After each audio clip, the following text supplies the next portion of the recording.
అందరికీ హాయ్ అండి. పెసరపప్పు గారెలు ఎలా చేయాలని చూపిస్తా.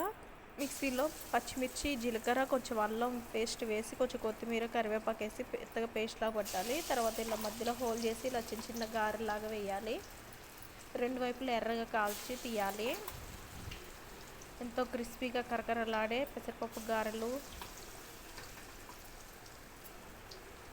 రెడీ అండి. ఒకవైపు పూర్తిగా కొంచెం ఎర్రగా వేగినాక అవి తిప్పాలి, లేకపోతే విరిగిపోతాయి. రెండు వైపులు ఎర్రగా కాల్చి తీయాలి. చికెన్లో కానీ మటన్లో కానీ బాగుంటాయి ఇవి, ఎంతో టేస్టీగా ఉంటాయి. నేను నాటుకోడి కూర కాంబినేషన్గా ఈ గారెలు చేస్తున్నాను. ఇలా ఎర్రగా వేగేటట్లు వేయించి తీయాలండి. అంతేనండి, వేడి వేడి పెసర గారెలు రెడీ అయినవి. నచ్చినట్లయితే లైక్ చేయండి, షేర్ చేయండి, సబ్స్క్రైబ్ చేయండి.